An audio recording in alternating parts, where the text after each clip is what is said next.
Welcome to the introduction to the Colorado Circular Communities, or C3 program.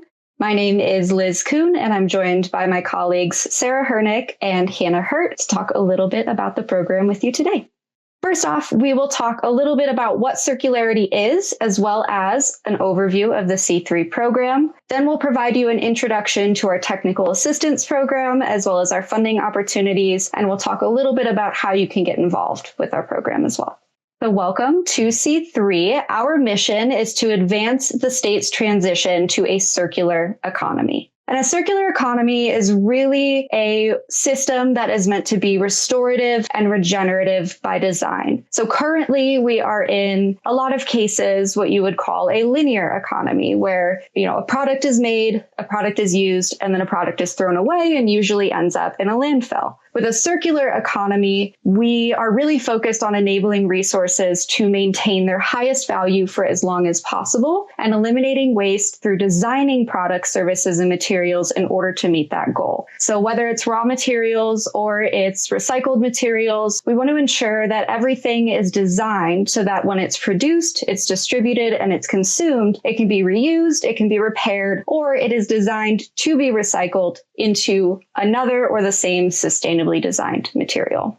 C3 is a statewide enterprise that provides funding and technical assistance opportunities to a variety of entities across the state. It is funded by landfill tipping fees, which means anytime you go to a landfill and you drop off material or your trash provider drops off material, a fee has to be paid, and a portion of that fee supports the C3 program. C3 program staff are all staff within the Colorado Department of Public Health and Environment, or CDPHE, and we are all guided by our very own C3 Board of Directors. Now, we do have some strategic goals within our program. We have 3 goals, and they are to increase participation in the state circular economy, to reduce material consumption, and to increase material capture for in-state marketability. Now, within those goals, we have a variety of strategies that we have listed here. And even within those strategies, we have some actionable activities that allow us to meet those goals that we have in front of you. So if you're interested at all in the C3 program, I highly recommend viewing our complete strategic plan, including all of those activities, so you can see how we plan to meet these goals. And that'll be on coloradocircularcommunities.org on the About C3 webpage. And now I'll pass it off to Sarah Hernick to talk a little bit about the strategic technical expertise for the public sector program, otherwise known as STEPS.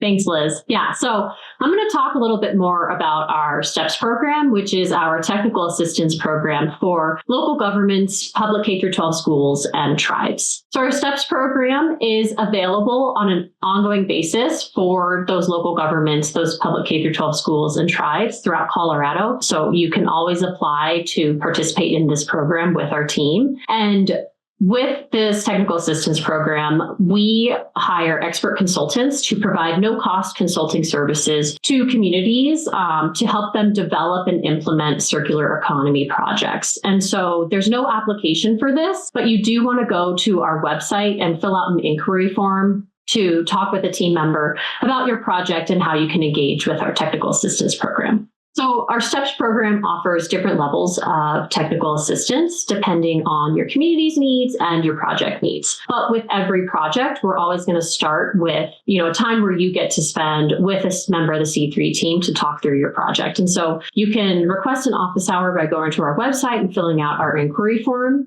And then one of our team members will set up that time to meet with you. In that office hour, we'll talk through your project with you and determine that level of assistance that makes the most sense to help you meet your project goals. So the different levels of assistance that we offer are self-guided resources that are found in our resource library on our website. Those can include things like guidance documents, templates, permitting and compliance regulations. And then we also have light touch assistance projects, which are really for quick projects that are under 50 hours of consulting time. And we also have our in-depth projects for in-depth technical assistance support, which is for slightly larger projects. They take a little more engagement from the community, and they're 50 hours or more of consulting time. All right, so I'm going to talk a little bit more about our light touch technical assistance projects. And so as I mentioned before, these are for pretty quick projects that are project timelines of up to 6 months and under 50 hours of consulting time.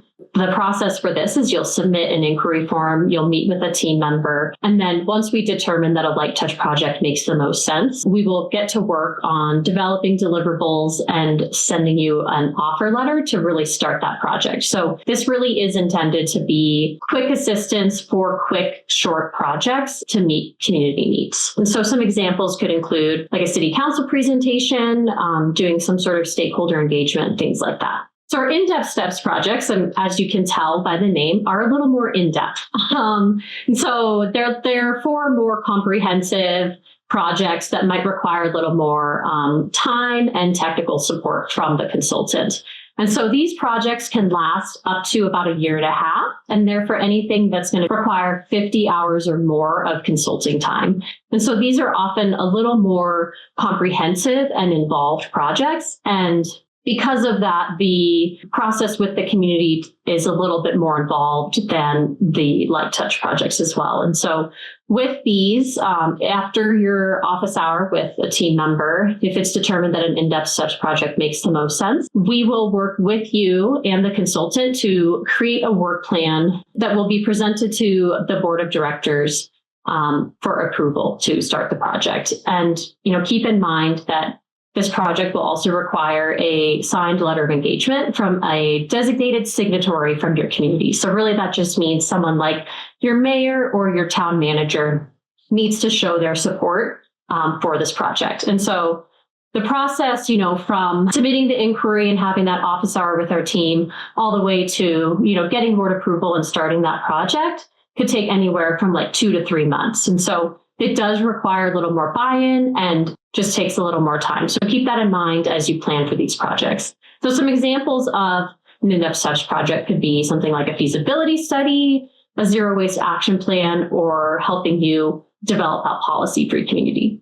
So the types of projects that are eligible for our STEPS program or our technical assistance program are things like creating waste diversion action plans or characterization studies, as well as like behavior change campaigns or education and outreach support. And so really the goal with these projects is to meet you as the community where you're at and help you develop a plan to reach your circularity goals in your community. So we really want to listen to you, hear out your projects, and co-design these projects with you. So some examples of STEPS projects that we have supported are, as you can see on the screen here, we did an in-depth STEPS project with Summit County that explored the impact of a C&D policy on stakeholders and to help them or help decision makers in Summit County make an informed policy decision. And we're currently working with the city of Yuma on a light touch project to explore the feasibility of offering a yard waste drop-off site for the community to ensure that they're offering sustainable and feasible solutions to community needs. And then another example of an in-depth STEPS project would be with the city of Durango, where they received support to develop an organic waste management ordinance that reduced landfill waste and expanded access to composting. So I also want to bring up extended producer responsibility and how our technical assistance program can support communities in preparing for this opportunity. And so extended producer responsibility, or EPR, is a program that requires companies that sell paper and packaging products. They pay into a program that funds a statewide recycling system to recycle those materials.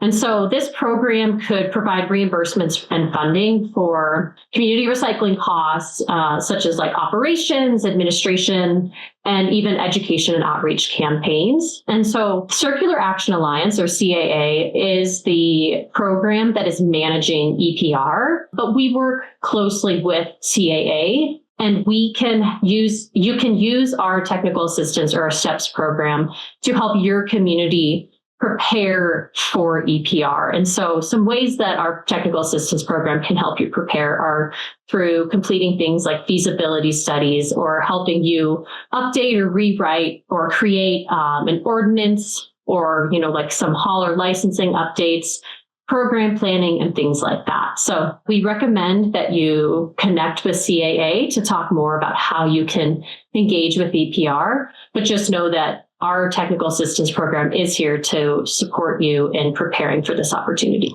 All right, so I'm going to hand it over to my colleague Hannah, and she's going to talk about some funding opportunities for you all.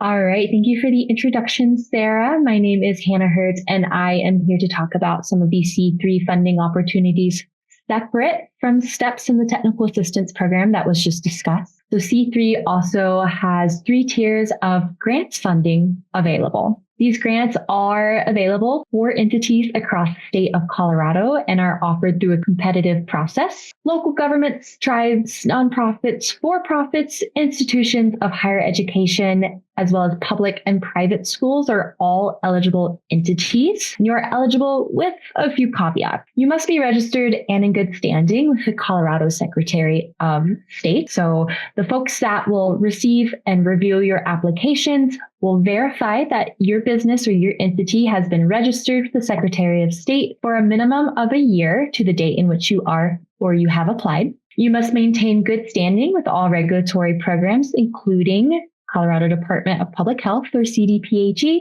the EPA, as well as OSHA. Similarly, the folks who receive and review your proposals and applications might also verify that you have all the necessary permits and regulatory compliance with some of these entities or regulatory programs. Specifically, if your project is focusing on anything related to food recovery, and compost. So safe bet is even if your application does not require you to submit anything regarding permitting or regulatory compliance, best to send any sort of supporting documentation that you might have available. You must also be in good standing with the Colorado Department of Revenue and must comply with all applicable federal, state, and local permitting, zoning, and code requirements. So we've talked about what type of entities are eligible, but let's discuss what type of projects are eligible. Liz earlier gave us an overview of what a circular economy is. So projects that request funding and will receive funding through C3 must promote a circular economy. And to be specific, some project examples or ideas are that they could include, but are not limited to, sustainable design, remanufacturing, source reduction, reuse, repair, and recovery, recycling, compost, collection, anaerobic digestion, as well as biochar production. We also outlined the C3 strategic plan and priority areas earlier, and these projects must align with the C3 strategic plan. A little bit more about our grants is that we have 3 tiers of funding available. These 3 tiers or funding opportunities will vary and be dependent on the amount of funds that are requested by the individual submitting a proposal, the duration of the project, as well as the impact or scope of work of the project. So the application that you will apply to will all vary across the 3 tiers. So you'll need to determine first which tier of funding is most relevant for your scope of work, timeline, amount of money that you would like to request, and apply to that application specifically. Applications are accepted year-round for all 3 of our grants, but I'll provide a little more information of how those 3 grants are actually reviewed and some realistic timelines of when you could hear back. For the C3 grants, we operate on a reimbursement-based model. So if you submit a proposal, that proposal is awarded, we will execute a contract with you and your entity.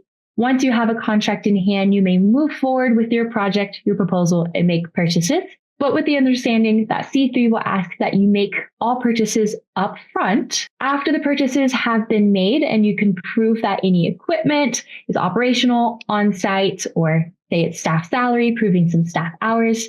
We'll just ask for a few verifying documents and then provide a reimbursement once those have been completed. As a broad overview of the 3 tiers of funding, we have the mini grants, the impact grants, and the capacity building grants. As mentioned, the type of tier that you would apply to would be dependent on things such as the amount of money that would be requested. So our mini grants are request up to $50,000. The impact grants are request up to $500,000. The capacity building grants will be any request above $500,000. I also mentioned that the timeline of your project will be dependent on, or will determine which application grant that you apply to. So our mini grants are meant to be projects that can be completed under 6 months. Impact grants are intended to be projects that can be completed within 12 to 18 months. Capacity building grants can be projects that could take a year or could even be a multi-year contract. Please do note, while we have 3 options or tiers available for grant funding, entities are limited to 1 grant award per calendar year. By calendar year, we mean January 1st through December 31st. This is important to keep in mind. Say if you wanted to apply for a mini grant, which again, maximum of $50,000 request to buy, say, a truck. But you knew in the future you would also like to get a trailer for that truck. Well, if you receive funding for the truck under a mini grant, you'll have to wait a calendar year to apply again to get that trailer. So kind of keep in mind broad, long-term, some options of what you might need funding for, and consider if you need to apply for an impact grant, a mini grant, versus kind of separating projects and goals and applying to grants over years. For our mini grants, as mentioned, they are awards up to $50,000, contract terms that are no more than 6 months. And some examples of eligible expenses or projects would be the purchase of equipment and supplies, vehicles, signage, outreach, education, event marketing and promotion, repairs, or contractual labor fees. Please do note that operating expenses, or essentially expenses that your business is already covering, such as a lease, rent, utilities, insurance, staff salaries, these are not eligible for funding through the C3 mini grant. But if this sounds like the right avenue of funding for you, you can go on the C3 website and find the application linked there. Our impact grant are awards between $50,000 to $500,000. They can have a contract term of no more than 18 months. For this one specifically, we will have 3 application windows. So we'll receive or accept applications from January to March, April to June, July to September. At the time when you go to apply, there'll be some more information that will be sent your way of what timelines will look like for when you can hear back on a funding decision for your proposal. But do note, if you apply, say, in the January to March window, your application is not approved for funding, you can reapply in the April to June window. For eligible versus ineligible expenses, very similar to mini grant in terms of expenses that are eligible, but you can include staff salaries for the impact grant. You can additionally include projects that are focused on research and development or like a waste characterization study. But some examples of ineligible expenses similarly would be operating expenses, as well as any activities happening outside of Colorado, or might include government lobbying or activism activities. Similar to the mini grant, you can apply on the C3 website, where you will find a link to the application if you feel like the impact grant is the avenue of funding for you. All right, and I'm going to hand this back to Sarah to talk a little bit about our capacity building grants. Great. Thanks, Hannah. Yeah, so our capacity building grants are the final tier, or that third tier of our funding opportunity. And so these are for project budgets that are over $500,000. And the project timelines for these can vary, but they're for projects over or longer than 12 months or a year. The key thing to remember with capacity building grants is that these are really intended for large projects that are going to have a significant impact on the circular economy. And so they should really be focused on building that larger framework for building a circular economy throughout Colorado by focusing on the full life cycle of a product. And so because they are really big projects and we want them to have a large impact, how you apply for them are a little different than the mini and impact grants. So for capacity building grants, they're by invitation only. And so what you'll do to start that process is you will submit an inquiry form found on our website to chat with a member of the C3 team. And then after you have that conversation with a member of our team and we determine that, yes, this project does seem like a capacity building grant, we will co-create that grant with you and prepare an application to present to our board of directors for approval. And so with this process, it can take some time. It can take anywhere from like 6 months to a year to go from, submitting an inquiry and having an office hour with a team member all the way to board approval or board presentation for approval. And so keep that in mind as you're planning your projects and planning your organization's, future needs. This does take a lot of investment from you all, and it takes some time to, get it through our pipeline. So some past examples of grants that we have funded, you can see here on the screen. So we've provided a mini grant to iRecycle here, so they received this mini grant to purchase equipment to securely destroy sensitive data on electronic devices, which led to higher recycling participation rates and expanded e-waste processing materials. DreamBooks received an impact grant from the C3 program that increased infrastructure to collect outdated and unwanted books to keep them out of the landfill and reused or recycled.